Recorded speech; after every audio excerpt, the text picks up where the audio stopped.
for English, satellite push, satellite bat.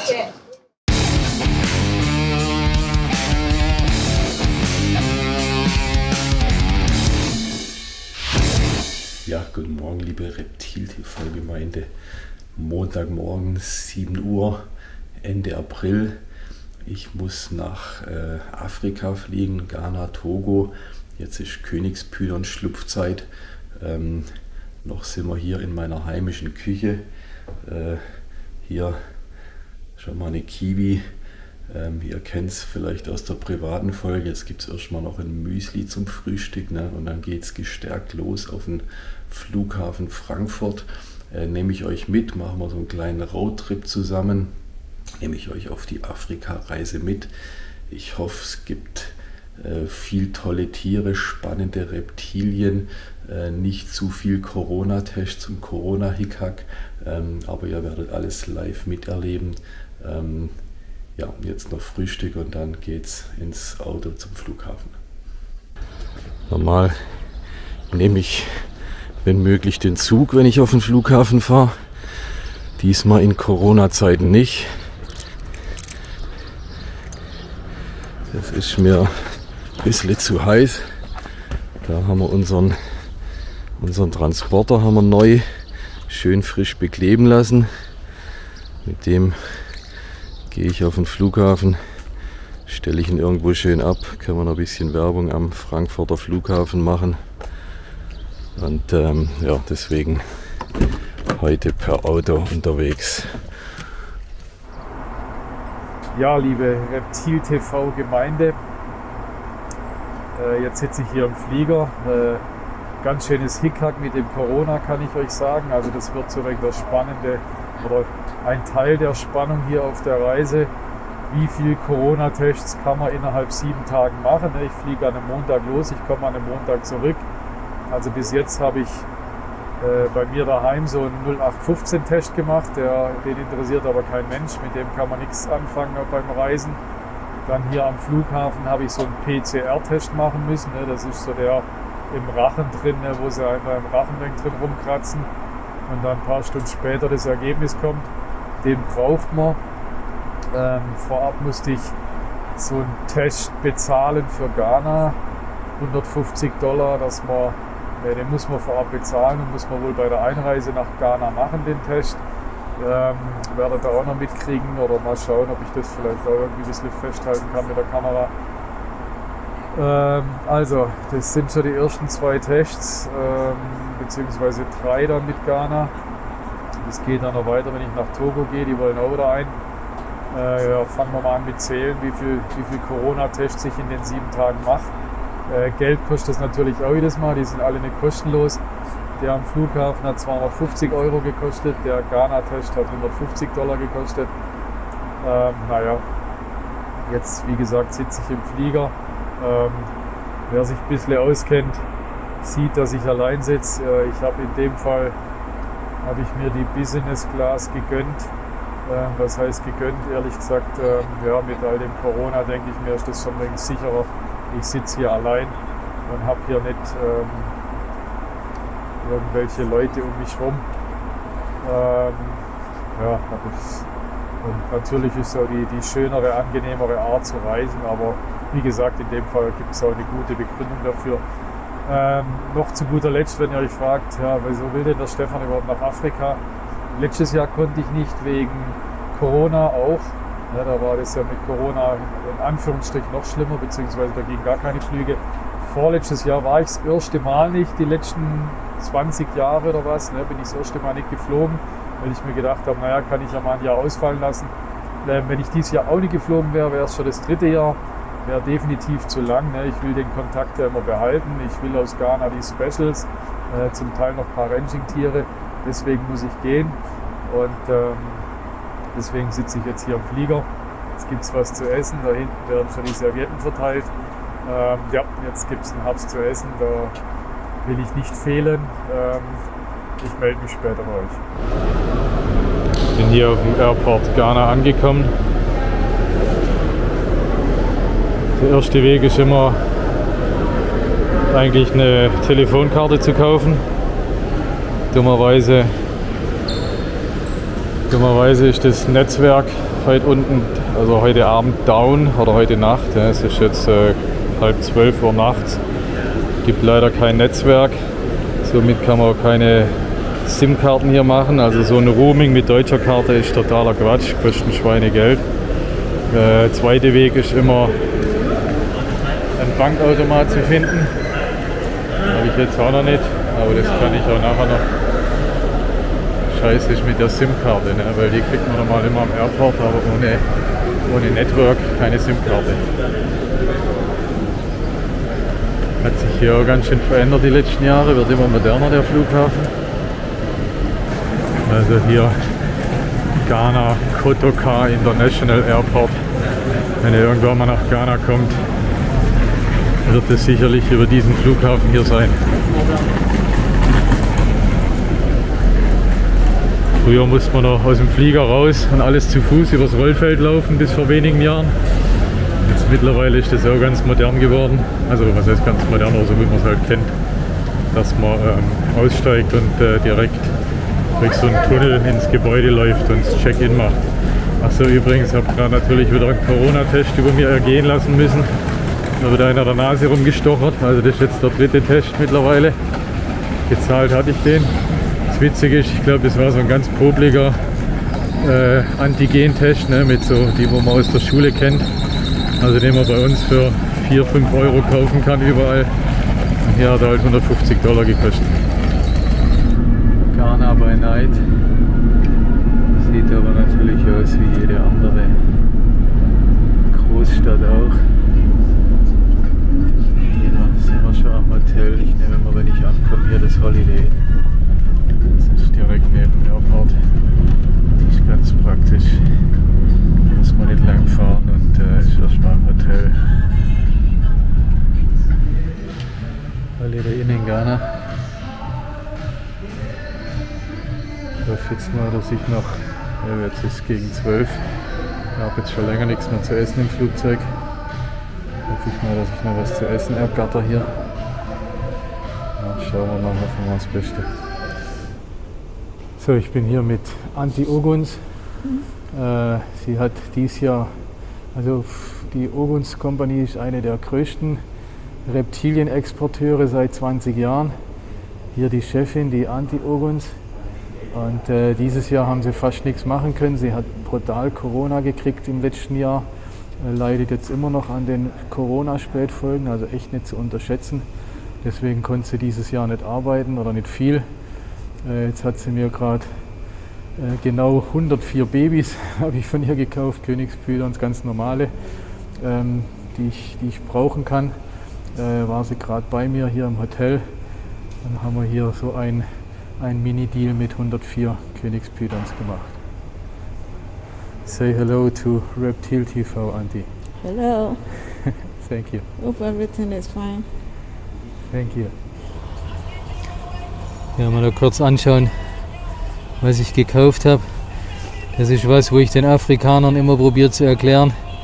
Sie sollen sie nicht so viele in einen Beutel machen, aber das schaffen sie irgendwie, oder das machen sie trotzdem immer wieder. Also hart an der Grenze hier mit all den Babys in dem Beutel. Werden jetzt transportiert. Naja gut, eben in Deutschland, oder wir machen es ja mit dem Transport genauso. Wir würden halt keine 100 Stück in den Beutel machen, sondern maximal 10 oder sowas. Wobei die hier halt wahrscheinlich auch sich schwer tun, all die Beutel herzukriegen. Machen wir Oguns zum Abschied. Okay. See you. Yes, I'm back on Saturday. If there is something, send me a message. Yeah? If there's something more, I will be happy to get more. Okay. Yeah? Okay. Thank you. Bye, Antti. Ja, guten Morgen, liebe Reptil-TVer. Neuer Tag hier in Afrika. Ja, bis jetzt hat sich hier noch nicht allzu viel Spannendes getan, was ich euch zeigen konnte, zumindest was Tiere betrifft. Jetzt heute bin ich auf dem Weg nach Togo. Also ich war jetzt 2 Nächte hier in Ghana. Habe hier ein bisschen geschaut, was es gibt, aber außer das, was ich euch gezeigt habe, beziehungsweise gestern war noch einer da, wo ich noch ein paar Farmzuchten kaufen konnte. Oder mit dem ich das auch schon vorab ausgemacht hatte. Aber sonst hat sich nicht viel getan. Also wie gesagt, jetzt auf dem Weg nach Togo. Mal schauen, da wird es tiermäßig bestimmt einiges besser. Wir fahren jetzt, jetzt ist knapp 8 Uhr, einmal quer durch Accra, die Hauptstadt. Ich bin jetzt in Togo angekommen. Ein weiterer Covid-Test hinter mir. Also ich bin jetzt 3 Tage unterwegs. Habe in den 3 Tagen schon 4 Covid-Tests gemacht. Also wenn einer auf dieser Welt behaupten kann, dass er kein Corona hat, dann bin es wahrscheinlich ich. Zumindest wenn die Tests stimmen. Ja, ist schon ein Abarts-Tamtam mit diesen Covid-Tests. Also ist ja berechtigt, ne? Aber ich bereue meinen Trip, glaube ich, immer mehr, weil sich Stunden damit verbringen jeden Tag oder Stunden vergehen jeden Tag mit diesen ganzen Formalitäten und so weiter. Man kriegt echt einen Vogel. Naja, ja, jetzt sind wir in Togo, in Lomé, auf dem Weg zur Madame Sambo. Und da werden wir bestimmt einige Tiere sehen. Das ist auch ein Teil von Togo, dass die Straßen nach wie vor beschissen sind. Hier macht eine Mittagsschlaf. Also die Straßen nach wie vor, wir sind hier in der Hauptstadt, auch nicht in irgendwelchen Slumvierteln, sondern ein ganz normales Viertel. Und die Straßen sind eine Oberkatastrophe, ne? Also wenn man hier durchfährt, man kann nicht immer normal reden, weil man durch die Schlaglöcher jedes Mal, ich weiß auch nicht, die Stimme bricht oder was.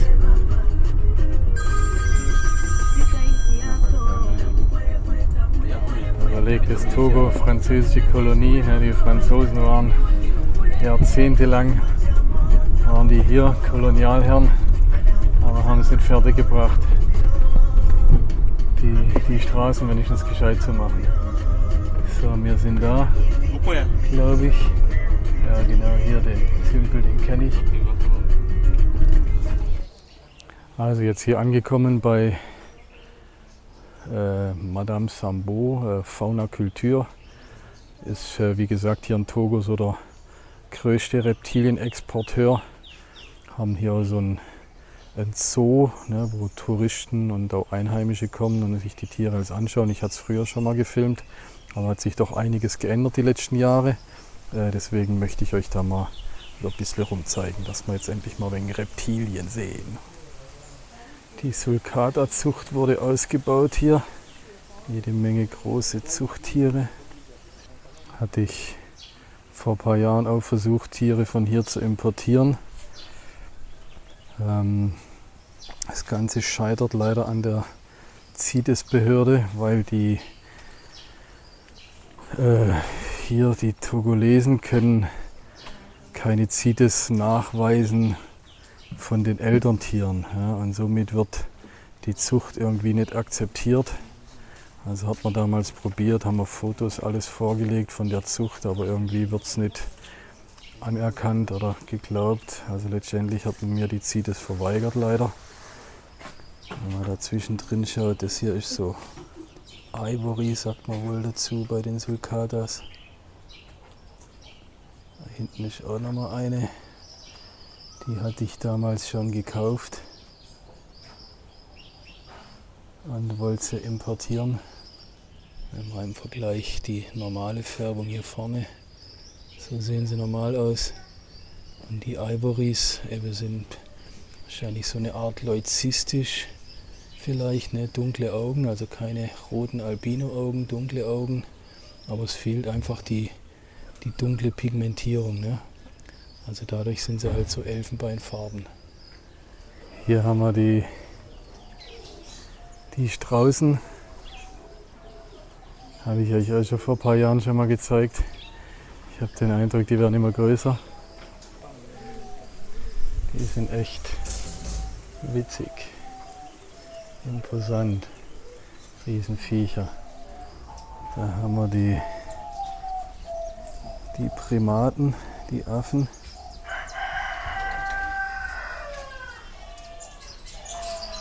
Affe im Käfig ist natürlich immer so eine Sache, gell? So ein Affe, der braucht viel Platz eigentlich.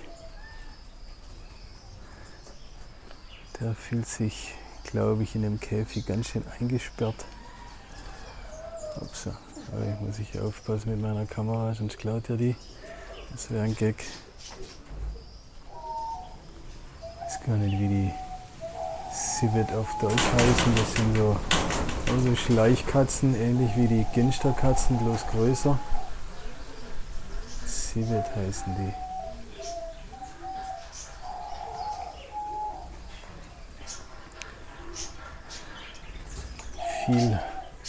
Viel Vögel haben sie.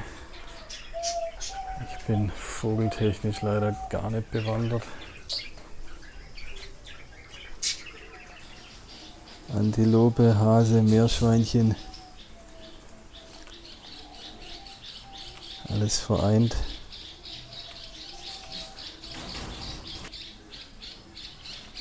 Ja, diese Antilopen sind auch mordshübsch.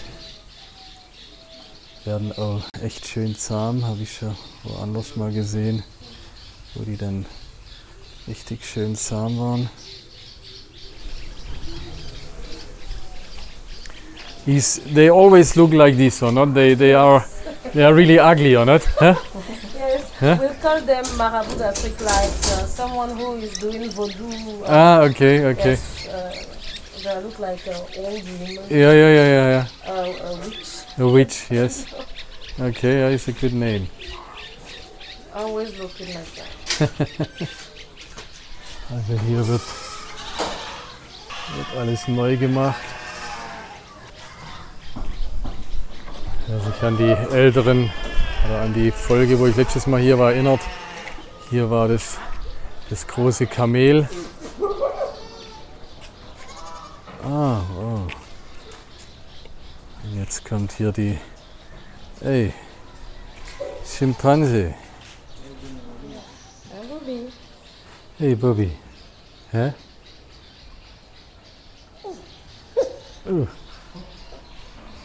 Die sind natürlich schon hübsch, hä? Hä? Wenn ich euch erzähle, dass... Oh, okay. You film? Komm mal her. Hä? Hä? Oh, komm her zu mir. Komm hoch. Hä? Du. Komm mal her. Komm. Komm mal her. Wenn ich euch erzähle, dass mein Kindertraum immer war, einen Affe zu haben, wo ich Kind war. Ne, da war ja Daktari angesagt. Komm mal her. Da war...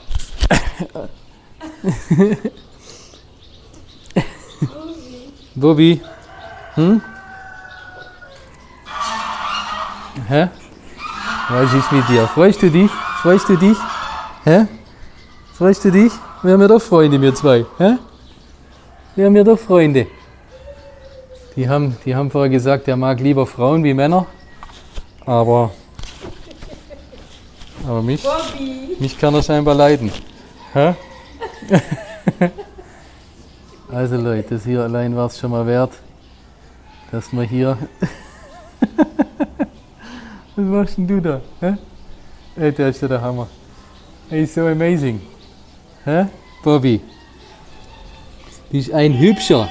Ein Hübscher bist du, gell? Hä? Ein ganz Hübscher. Hä? Ein ganz Hübscher. Du, wir zwei, hä? Wir werden dicke Freunde hier, gell? Hä? Dicke Freunde wären wir. Was ist? Da ist nichts drin.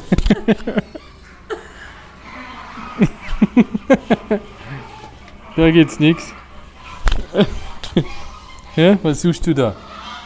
Hey. Magst du das? Hä? Ist das schön? In his stomach. In the stomach, ja? Ja. Oh. Hm?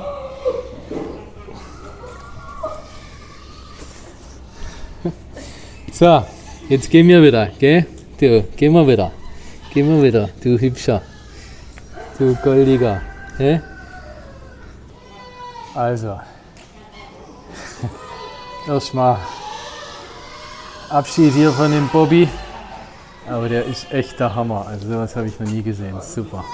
Also ich sag gerade, sie machen es jetzt neu, sie machen als die Tür auf und lassen die alle frei. Die Ziegen, Gänse, alles frei und selbst das Kamel geht dann eine Runde spazieren.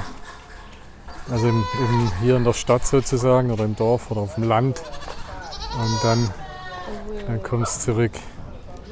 Also Bobby ist kein gewöhnlicher Affe. Bobby trinkt nicht aus der Wasserschale oder irgendwas. Bobby mag entweder aus der Flasche trinken oder hier in Afrika werden ja die Tüten mit Wasser. Ja, das ist so der Klassiker, kriegt man auf der Straße. Der Bobby mag sein Wasser aus der Tüte oder aus der Flasche. Er kann es scheinbar nicht leiden, wenn er nass wird, ne? Sagen sie auch. Also wenn er mit dem Wasser nass wird, ist nicht sein Ding. Na, dann trinken wir weiter, Bobby. Komm, nicht einschlafen. Ja? Da der Hauptgrund meiner Reise ja die Pythons sind, wird es Zeit, dass ich hier die ersten Königspythons, die ersten sind es nicht, aber fast zu Gesicht bekomme. Also hier in der Zucht von der Chaussee Sambu. Die sind alle heute frisch geschlüpft. Wie sagt die Chaussee. Und die tut dann immer 25 in eine Box machen. Ah, das ist schon Liebe.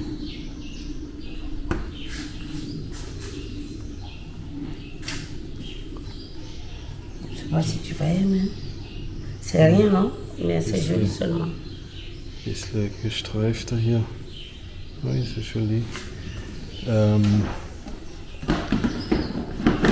Also eben die geschlüpften Tiere kommen immer 25 Stück in diese Boxen, ne, mit Zeitung, Kaffeetasse fürs Wasser. Hier haben wir den Brutapparat sozusagen. Da schlüpft er heute raus.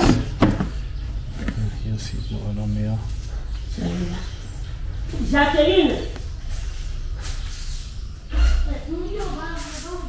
Das sind die Tiere, wo gerade am Schlüpfen sind. Hier sind noch die restlichen oder die weiteren Eier.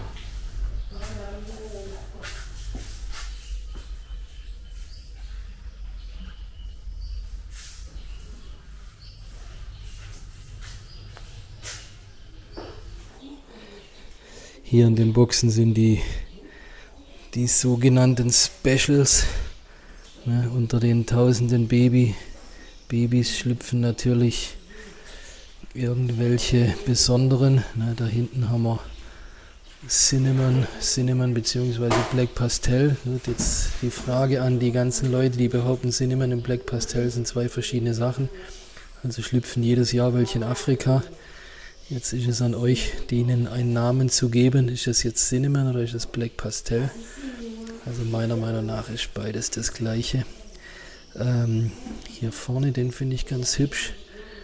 Der geht wegen Richtung Ghost, aber doch irgendwie wegen anders. Finde ich ganz schön. Hier sehe ich jetzt nicht allzu viel drunter. Also wenn man überlegt, dass hier wirklich Tausende Königspythons schlüpfen in der Saison und man sich anschaut, wie wenige Spezielles drunter hat, das ist dann schon brutal.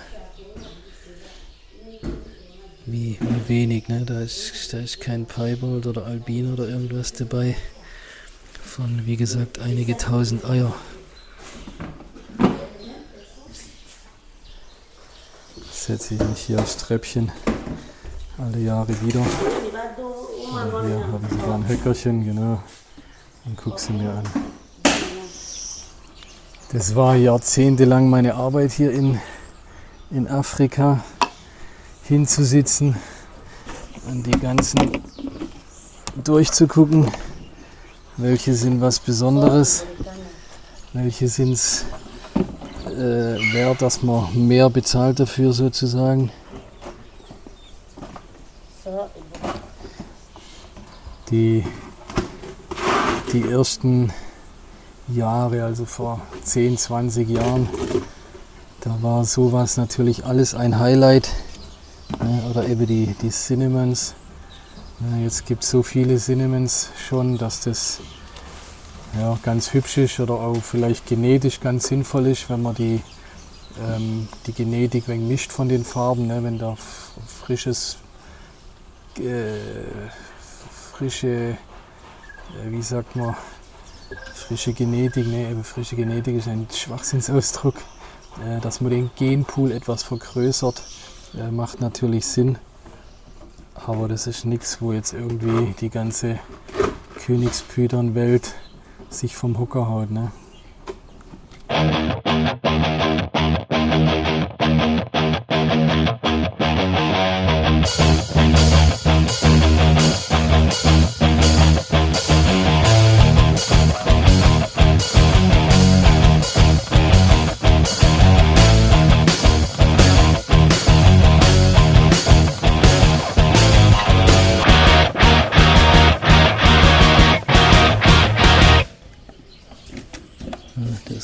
Das sind diese Cinnamons von vorher.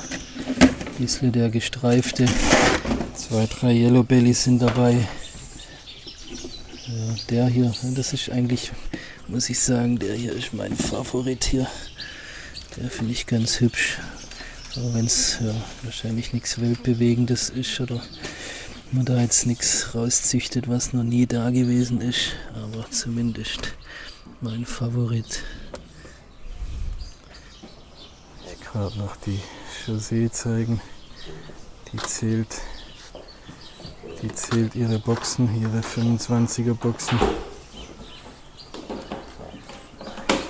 Macht gleichzeitig die Qualitätskontrolle, ob die alle okay sind. Hier mal noch der Straußennachwuchs. Also ich werd echt noch ein Straußenfan. Die tun also an der Haut rumpicken. Ne, man hat ja vom Schwitzen salzige Hände.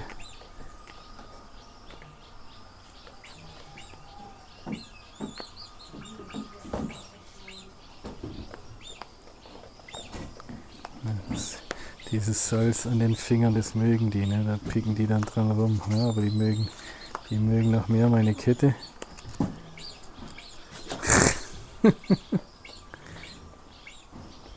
Jetzt ein weiterer Teil von Afrika, beziehungsweise 2, 3 Besonderheiten.